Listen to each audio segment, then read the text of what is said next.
inducted is Ed Gudaitis. He has a long-standing history at Allergan. At the end of today, his term at Allergan will have increased by 12.5%. And in that short period of time, he got inducted into the Hall of Fame. Amazing.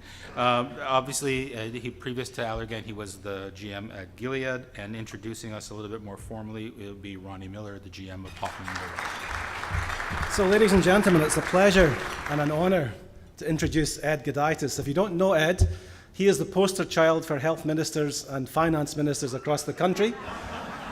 The poster's on a dartboard, but he is a poster child across the Canadian provinces and in the federal government.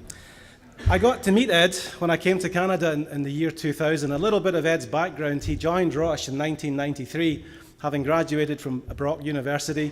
He also did an MBA at Ivy. So he was a medical rep, and I think saw the light and realized that biotechnology was a growing industry and one that he would like to join. So he joined Genentech, and of course the minute he joins Genentech, Roche realized their option to bring Genentech into Roche, so he came back to Roche in the late 90s. When I came to Canada, he was head of market access, a function that, coming from Europe, I really did not know much about. But as I got to know and work with Ed, he certainly is one of the brightest individuals you'd ever hope to have as a colleague in your organization. And I remember having a career discussion with Ed in my office in the very early days, and I said to Ed, "What would you like to do with your career?" And he pointed at my chair, and I said, "You want to work in furniture? Why would you want to do that from a pharmaceutical perspective?" But clearly he wanted to be a CEO, and he certainly achieved that. Ed, as you know, went on to work with Gilead in 2005. He started the office in Canada, and he built an organization that's over $1 billion in sales today and over 100 employees. That recently, only 8 days ago, he joined Allergan as the GM and president for Allergan Canada. But he's someone I think's laid down a great heritage in Canada.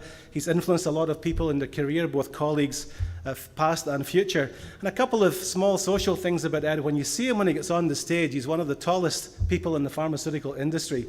That's interesting because his hobby is actually riding motorbikes. And if you see Ed with his Ducati, it's like a child on a tricycle, actually, as he rides it. He's just, I think, ordered a new Porsche 911 to seek his passion in fast cars, and also wine. So Ed, if you invited Ed to your house, always brought a very decent vintage of wine to you.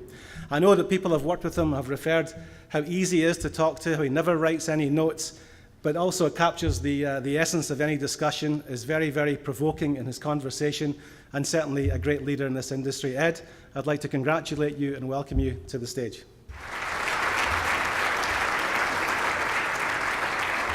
I never quite know what Ronnie's going to say when you ask him to introduce you. Thank you very much. I'd like to thank, first of all, my peers for the honor of my candidacy being looked at, and certainly the honor of winning this award. I do want to thank my mom and dad, who were there to bail out a kid from Welland, Ontario, and spent a lot of money to put him through university. My two brothers, who put up with me as an overachieving firstborn, and my wife and daughter, who put up with a lot of time away from home as I built my career. I do want to thank some of the people that I had a chance to work with, some of the great mentors that were part of my career: Jerry Beers at Genentech, Audrey Haukioya at Genentech, Ronnie and Joe Russ from the Roche days, Jim Myers, Joe Steele, Mick Hitchcock from the Gilead days. I also want to thank my former Gilead colleagues. There was a bet a week ago whether I would come into this wearing a Gilead hat and coming into the Hall of Fame. Yes, I'm going to come in as a Gilead, so I thank and appreciate them for being here. And also the other colleagues I had a chance to work with over my career. A number of people that I worked with at Roche went on to do some pretty good things. Maybe Robin Hunter, maybe not, but that certainly can be up for debate.